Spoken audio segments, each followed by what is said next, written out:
Isang pagkawala na bumalot ng takot sa isang pamilya at komunidad ng mahigit isang taon. Isang babae ang nawala na parang bula. Walang sagot, walang kasiguraduhan. Puro tanong lang. Ano ang nangyari kay Jill? At ngayon, may malaking pag-usad sa kaso. Napansin sa garahe ang malaking bahagi na tinapalan, mga 5 kalampakan ang haba at 3 kalampakan ang lapad. Nakatago sa harap ng lahat at lagi pang malapit ang suspect. Nagbunyag siya ng di inaasahang bagay sa korte. Ito ang On the Case, hatid ng Law and Crime. Ako, si Chris Stewart.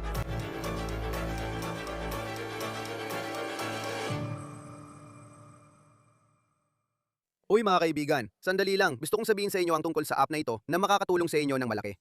Ang tawag dito ay Upside. Sa Upside, makakakuha ka ng cashback sa mga pang-araw-araw na binibili mo, tulad ng gasolina, grocery at takeout. Ganito gawin. I-download ang Upside. Libre lang. Mag-claim ng offer sa isa sa mahigit 100,000 lokasyon nila, tapos magbayad gamit ang iyong card gaya ng dati. Pagkatapos i-verify ang binili mo, makakakuha ka ng totoong pera pabalik. Ginagamit ko ang Upside, lalo na kapag nagpapakarga ako ng gasolina o bumibili ng takeout sa gabi. At naghahanap ako ng offer dito. Pagkagastos ko, agad lumalabas ang pera sa app at diretso ko na itong nililipat sa bangko. Ang madalas gumamit ng Upside ay karaniwang nakakakuha ng $200 at $54 pabalik taon-taon. Para magsimulang makakuha ng cashback, i-click ang link sa description o iscan ang QR code at gamitin ang promo code na OTC para makuha ang dagdag na 25 sentimong bonus kada galon sa unang tangke ng gasolina. Kapag may nawawala, maaari magdulot ito ng iba't ibang teora sa mga awtoridad. Maiisip mo, dinukot ba o kusang umalis ang tao? O baka mas madilim pa ito kaysa sa iniisip ng lahat? Iyan ang mga tanong ng mga awtoridad kasama ang FBI mula Enero 2025 tungkol sa isang babaeng si Jill Kloppenberg sa Massachusetts. Ngayon, narito ang poster ng nawawalang tao para kay Jill Kloppenberg. Makikita mo ang kanyang mukha dito, pati ang kanyang impormasyon. Ito ay pinaskill sa website ng FBI. Heto ang mga nalalaman natin tungkol kay Jill. Nakatira siya sa Lowell, Massachusetts, na isang maliit na lungsod na humigit kumulang 40 milya sa hilaga ng Boston. Ayon sa FBI, ang huling pagkakataon na may nakakita sa kanya ay noong Enero 2025, particular noong ika-2 ng Enero. Huling nakita siyang umaalis sa kanyang gusali sa Broadway sa Lowell. Dito raw pansamantalang tumuloy si Jill kasamang mga kaibigan. Nai-report lang ang pagkawala niya noong Pebrero 2025. Ayon sa otoridad, hindi na talaga nakausap si Jill ng mga kaibigan niyang nag-report sa pagkawala niya mula pa nung taglagas ng 2024. Ang mga taong nag-report na nawawala si Miss Kloppenberg ay nagsabing kaibigan nila ito, na huli nila itong nakita ng personal noong Agosto ng 2024 at ang huling pakikipag-ugnayan nila sa text ay noong ika-20 ng Nobyembre 2024. Isa sa mga palatandaan na nakuha ng pulisya ay ang huling beses na nagamit ang telepono ni Jill. At ito ay particular na nagamit noong ika-14 ng Enero 2025. Pagkatapos nun, hindi na umusad ang kaso niya at di malinaw kung nasaan o ano nangyari sa kanya. Nasa database ng mga nawawalang tao si Jill ng mahigit 1 taon, pero walang malaking progreso sa kaso niya.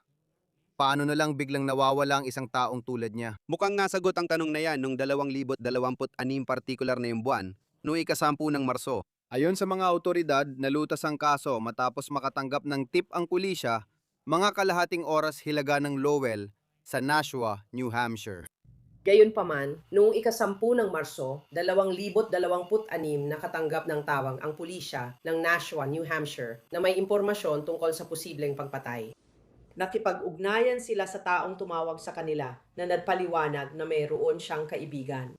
Ang pangalan ng kaibigan ay Sean Sullivan. Sean na may W na nagsabi sa kanya na di umano'y pumatay siya ng isang babaeng nagangalang Jill sa kanyang bahay noong bandang Enero ng 2025.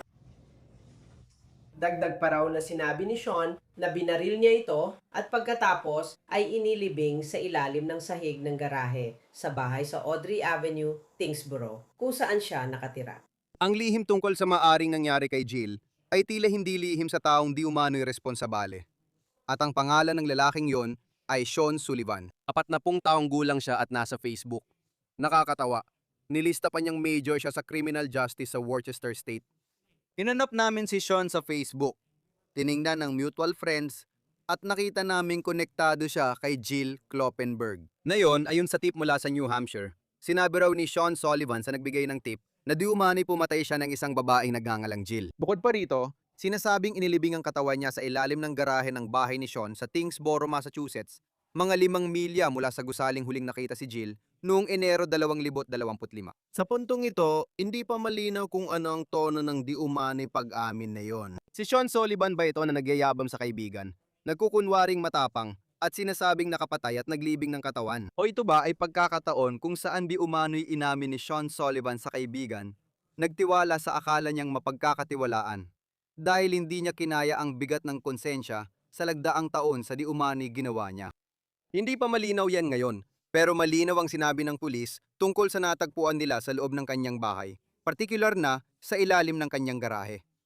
Pumunta ang mga pulis sa bahay niya. Nasa Google Maps ito at doon din nila sinyasat ang garahe. Noong Marso 15, nagsilbi ng search warrant sa bahay sa Tyngsboro ang mga investigador mula sa Tyngsboro Police Department, Tewksbury Police Department at State Police. Napansin nila sa garahe ang malaking bahagi na tinapalan. Mga 5 talampakan ang haba at 3 talampakan ang lapad. Gumamit sila ng ground-penetrating radar para iscan ang buong sahig ng garahe at nakumpirma nilang mayroong isang bagay sa ilalim ng bahaging yon na pinutol at tinapalan. Nakipagtulungan ang mga investigador sa opisina ng Chief Medical Examiner at pinutol nila ang sahig ng garahe.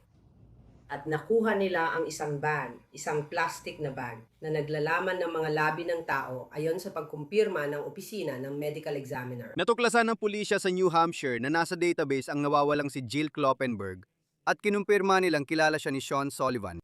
Ayon sa pulisya, magkaibigan ng dalawa, pero hindi pa klaro kung gaano sila kalapit o kalalim ang relasyon. Sabi nila, nakapunta na si Kloppenberg sa bahay ni Sullivan at nakita siyang kasama ito nung huling beses na nakita siya. Kahit na binanggit ng Middlesex County District Attorney ang pangalan ni Jill sa press conference. Sa anunsyo ng pagkakaaresto kay Sullivan, sinabi niya na ang bangkay na di umano'y natagpuan sa bahay ni Sullivan ay tinuturing na Jane Doe. Hanggang mapatunay ang siyentipiko na ang mga labi ay kay Jill. Nagpost sa Facebook ang tiyuhin ni Jill.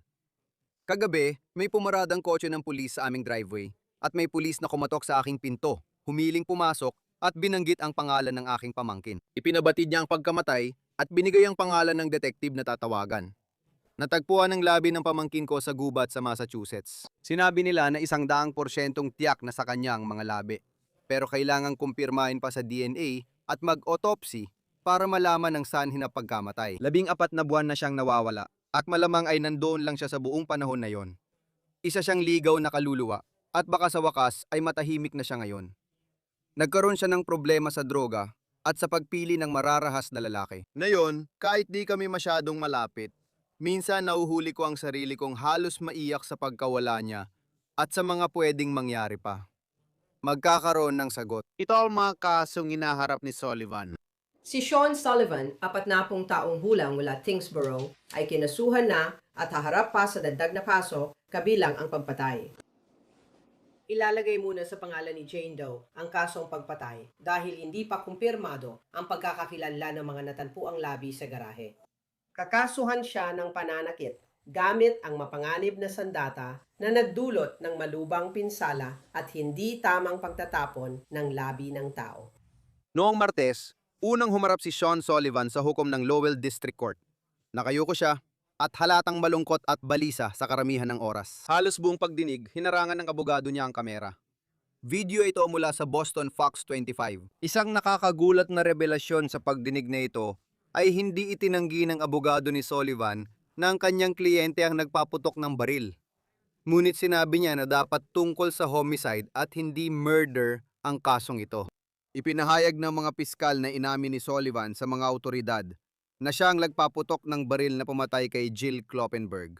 Ayon sa ulat, sinabi ni Sullivan na kinuha niya ang baril mula sa safe para ipakita kay Jill sa bahay niya. Ngunit di umano'y bigla siyang napakislot. At doon na pumutok ang baril, tinamaan si Jill. Sabi nila, tinamaan ng bala si Jill sa dibdib at lumabas ito sa kanyang likod. Nakakatakot talagang sumunod na nangyari. Si Sullivan, ayon sa kanyang abogado, ay nagpanik nang hindi makatwiran, ay inilibing ang katawan ni Jill sa ilalim ng kanyang garahe kung saan nanatiling lihim ang nangyari sa kanya ng mahigit 1 taon. Nagdesisyon ng hukom na manatili si Sullivan sa kulungan ng walang piyansa at babalik siya sa korte sa Abril 17. Hindi pa rin malina ang relasyon ni na Sullivan at Kloppenberg o ang dahilan ng pagpunta niya sa bahay nito ng gabing namatay siya. Hindi rin malinaw kung merong anumang hindi pagkakaunawaan sa pagitan ng dalawa na maaaring maging motibo sa pagpatay sa kasong ito. Kasama natin ngayon para pag-usapan pa ang kasong ito, ang retiradong detektib at tagapagturo ng pagpapatupad ng batas na si Matt Irvine. Laging maganda na makasama ka sa Law and Crime. Salamat sa pagsama sa amin para pag-usapan ito. Kaya sinasabi ni Sean Sullivan na siya ang gumawa. Hindi lang basta inaangkin niya. Sinasabi ni Sean Sullivan na siya ang bumaril kay Jill Kloppenberg. Sabi nila ng kanyang abogado, aksidente lang daw ito. Ipapakita lang niya ang baril kay Jill, pero natamaan siya dahil parang inaantok siya o biglang gumalaw ang kamay niya. Maraming tao ang makakapansin at magsasabing kahina-hinala ito. Lalo pat mahigit 1 taon matapos mo ilagay raw ang katawan niya sa ilalim ng garahe mo. Pero bilang mga alagad ng batas, paano mo mapapatunayan na ito ay isang pagpatay? At hindi lang basta itong kwento na sinasabi niya ngayon na siya ay naaresto. Magandang tanong yan. Una, kailangan tanggapin na posible talaga ito. May mga taong aksidente na papaputok at nakakapatay, at sa kasamaang palad, madalas itong mangyari. Ang tanong, kapanipaniwala ba ito? At ito ba ay napatunayan o napasinungalingan ng iba pang ebidensya sa kasong ito? Umaasa akong sinusuri ng mga pulis ang depensa sa hindi bababa sa 3 aspeto. Una, paano niya inilahad sa mga pulis ang pamamaril? At sa pagkakaintindi ko, nag-iba o lumitaw lang ito habang tinatanong siya, hindi niya agad sinabi. Pero paano maihahambing ang huling bersyon ng kanyang kwento sa mga pulis sa sinabi niya umano sa isang kaibigan mga 1 buwan na ang nakalipas? Magkatatugma ba o magkaiba ang mga ito? Ang isa pang tanong ay, kapanipaniwala at magkakatugma ba ang kanyang pahayag base lang sa mismo mga sinabi niya? Ibig sabihin, kaya ba nang ipaliwanag ang uri ng relasyon niya sa babaeng ito, ang mga pangyayari bago ang pamamaril, at mismo mga pangyayari sa pamamaril sa paraang may saysay? Gaya na sinabi mo, bakit tila natutulog siya na may hawak na baril na may bala habang may ibang tao sa kwarto? At higit sa lahat, ang kanyang pahayag ba ay tugma o hindi tugma sa forensic at ballistic na ebidensya sa kasong ito? Ang kanyang kwento ay magkakaroon ng mga bagay na maaaring mapatunayan o mapasinungalingan kung kaya niyang pag-usapan ito ng detalyado. At ang trajectory ng sugat, ang pattern ng sugat, kung alinman dito, ay available pa sa mga investigador matapos siyang mailibing ng 1 taon, pati na rin ang lugar sa bahay kung saan ito nangyari.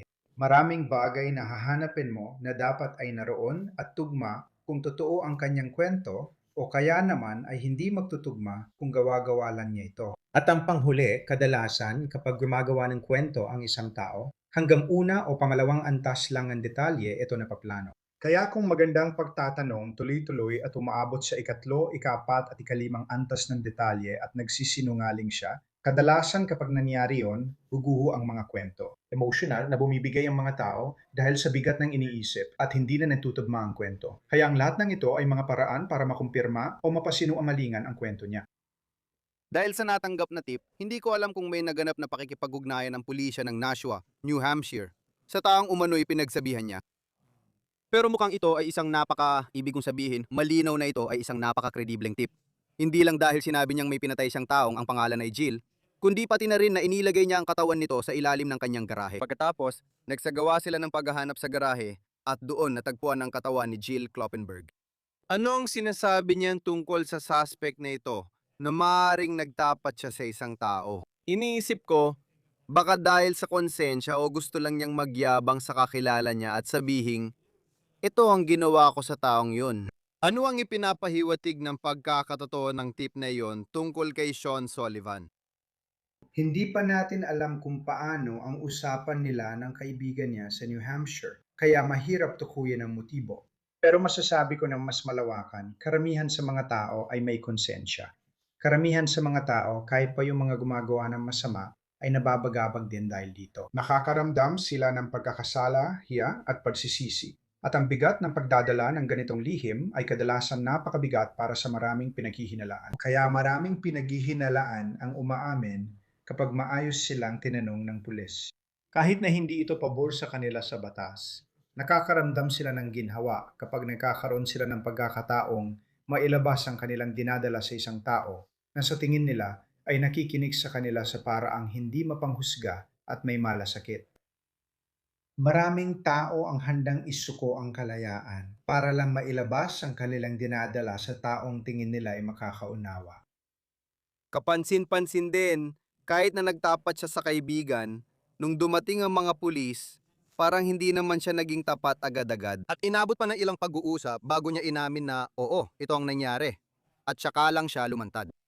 Siguro dahil sa totoong nangyari na ipinagyabang lang niya ang baril tapos bigla itong pumutok. Ibang kaso, pero parang depensa ni Alec Baldwin na hindi sinasadyang pagputok ng baril pero nangyari. Paano mo nga mapapatunayan ang intensyon sa likod nun? Paano mo iimbestigahan ang eksenang ito kung isang taon na ang lumipas at sa tingin ko ay dun pa rin siya nakatira? Paano mo iimbestigahan kung paano kinamaan ng bala si Jill Kloppenberg at kung paano nangyari ang sitwasyon kahit walang video at ang mga nandoon lang ay sina Sean Sullivan at Jill Kloppenberg? Kailangan nating maging medyo malagim para mapag-usapan ang forensics ng crime scene. Humihingi ako ng paumanhin dahil alam kong si Jill Kloppenberg ay totoong taong minahal at pinahalagahan ng mga tao. Pero bukod sa pagiging isang tao at biktima sa kasong ito, si Jill Kloppenberg mismo ay sa kasama ang palad, isa ring crime scene sa puntong ito. Ang kanyang katawan ay isang crime scene. Dalawang crime scene ang meron, isa kung saan naganap ang krimen at isa sa taong biktima nito.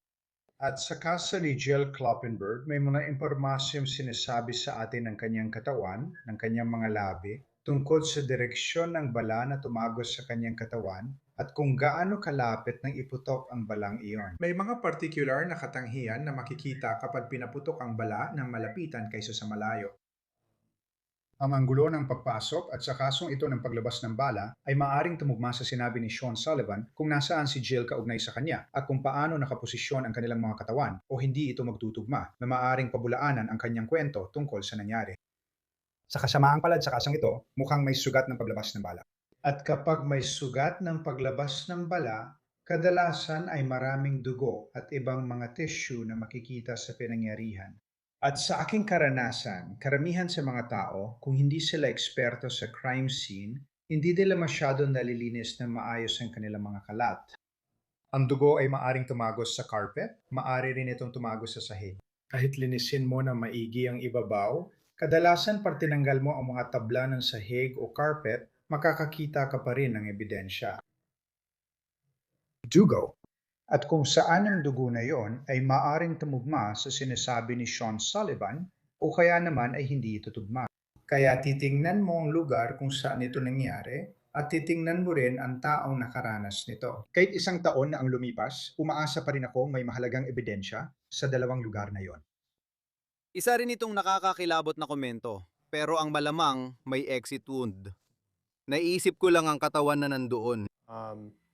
You know, Nasa ilalim ito ng lupa ng mahigit isang taon.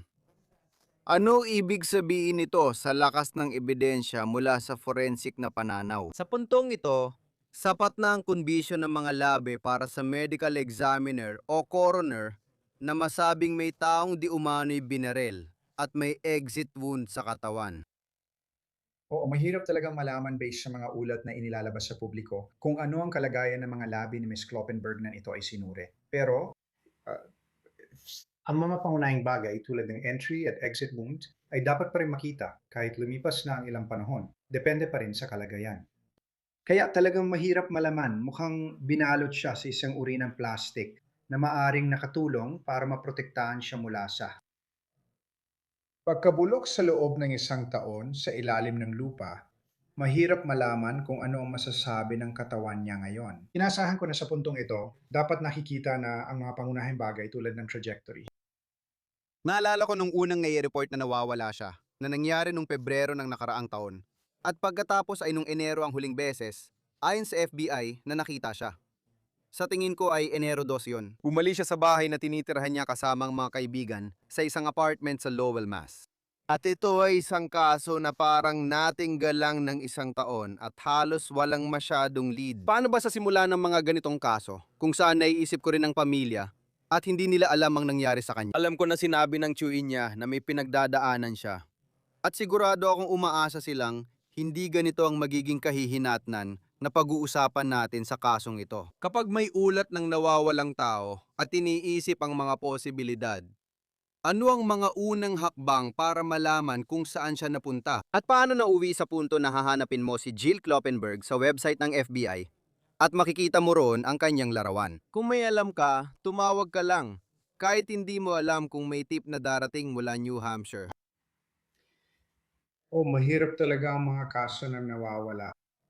Mga kaso ng nawawalang matatanda, maliban na lang kung may ibang impormasyon na nagpapataas ng hinala o nagbibigay ng pakiramdam ng agarang panganib.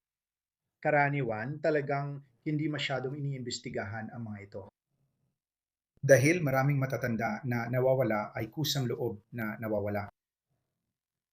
Kadalasan hindi ito mga krimen. Minsan may kasong may kaugnayan sa pagpapakamatay, sakit sa pag-iisip o aksidente. Pero muli, kung walang karagdagang impormasyon na magpapataas ng antas ng pag-aalala. Karamihan sa mga kasong iyon matapos ang isang pauna at pahapyaw na investigasyon. Tinitingnan mo ang mahahalagang bagay gaya ng elektronikong aktibidad, cellphone, geolocation, pinansyal at pakikipag-ugnayan sa mga kaibigan at mahal sa buhay. Kapag naubos na ang mga lead na iyon, kadalasan ang mga kasong iyon ay hindi na umuusad hanggang may magbago. At napakalaking pagbabago alam mo sa kasong ito, isipin mo, at pati na rin sa Departamento ng Pulisya ng Nashville na nagawang sundan ng kaso at subukang buuin ito dahil sigurado akong may mga pagkakataon na may mga tip na dumarating at gusto mong imbestigahan ng bawat isa sa kanila. Pero itong isang ito, alam mo, talagang tumama at nagresulta sa isang malaking pag-aresto. Ayon sa kwento ni Sean Sullivan at ng kanyang abogado, aksidente raw ang nangyari at dahil sa hindi mapapatawad na pagkataranta, napagdesisyonan niyang ibaw ng katawan sa ilalim ng sariling garahe. Dahil itinago niya ang katawan ng maraming taon at inilihim ito bago di umano sinabi sa kaibigan, paano ito nakaapekto sa pananaw mo sa kwento niya? Na ito ay isang tao na, alam mo yon, sinasabi niya, aksidente lang daw, nataranta siya, hindi niya alam ang gagawin. At lumabas lang ang impormasyon nang maaresto siya matapos ang ilang pag-uusap. Paano nakaapekto ang ginawa niya pagkatapos sa mga kasong hinaharap niya ngayon? Magandang punto yan at gaya ng sinasabi mo, hindi ito mukhang isang hindi mapapatawad na pagpapanik lang. Hindi ako magugulat kung aksidente nga ito, tapos may magpapanik agad pagkatapos ng isang pamamaril na hindi sinasadya. Pero asan mo may ilang bagay na magaganap ng iba? Una sa lahat, based sa mga ulat, parang hindi siya agad namatay. Kaya sa aksidente, aasahan mong may tutulong, tatawag sa 911 at hihingi ng medical na tulong para sa tao. Parang nangyari ito sa isang bahay na tinitirhan niya kasama ang ibang tao. Wala namang malinaw na pagsasabi o pag-alerto sa ibang mga nakatira sa bahay na ito. Kaya yung mga bagay na inaasahan mong mangyari pagkatapos ng isang aksidente ay hindi nangyari. At ang nangyari sa halip ay itinago niya ang mga labi niya sa kanyang kwarto ng ilang araw. Noong mga araw na yon, may chance siyang mag-isip at magdesisyon ng mas mabuti pero hindi niya ginawa. Pagkatapos, gumawa pa siya ng hakbang na hukayin ang isang bahagi ng kanyang basement, balutin siya ng plastic at ilibing siya roon. Kaya sa tingin ko, ang panic ay hindi isang bagay na tumatagal ng maraming araw. Pagkatapos, tulad ng sabi mo, tumagal na mahigit isang taon na ang mga kaibigan at pamilya ni Jill ay laging pumupunta sa kanyang pintuan, may dalang flyers, pero nanahimik pa rin siya. Maring may ibang motibo, pero mukhang hindi akma ang panic. Alam ko na sinabi ng DA sa Middlesex County. Baka magkaibigan sila o may ugnayan sa isang antas. Hindi natin alam ang detalye ng relasyon nila, kung gaano sila kalapit, at bakit siya nandoon noong gabing yon. Pero mahalaga ba ang alinman doon? Tulad ng pagdating sa motibo kapag gumagawa ng kaso. Alam mo, kung meron ka na, alam mo, yung katotohanan ng natagpuan ng katawan niya, meron kang forensics. Meron kang isang tao na nagsasabing may nangyari, pero hindi naman siya talaga ang pinakamapagkakatiwalaang tao simula noon. Itinago niya ito ng 14 na buwan hanggang sa lumabas ang balita. Parang kailangan ba talaga ng Alam mo yon, kahit anong klase ng, halimbawa, may alitan sa pagitan nilang dalawa. Kailangan mo ba yung impormasyong yon para mapaniwala ang hurado na ito ay pagpatay, hindi aksidenteng pagpatay? Kaya ang motibo ay hindi kinakailangan para sa krimen ng pagpatay. Pero nakakatulong ito sa mga kasong ganito. Nakakatulong ito pabulaanan ang depensa na aksidente lang. Kaya mahalaga ang uri ng relasyon nila. Mahalaga rin ang kung anong nangyari bago mismo ang pamamaril. Interesado talaga akong malaman ang paliwanag niya kung bakit daw siya nakatulog habang may kargadong baril na nakapatumpas sa dibdib niya habang nandoon ang babae nito sa bahay niya. Mukhang kakaiba ang mga pangyayaring yon. Gusto ko ring malaman ang kwento sa likod no.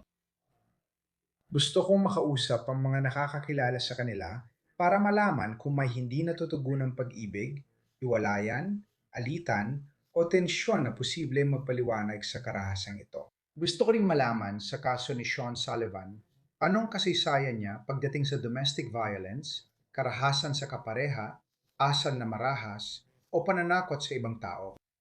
Ano ang karanasan niya sa mga baril? Kung ginagamit ba niya ito sa agresibong paraan? O marunong ba siyang humawak nito ng responsabale? Mahalaga ang impormasyon yon para maintindihan kung paano ito nangyari. At makikita natin kung ano ang susunod na mangyayari.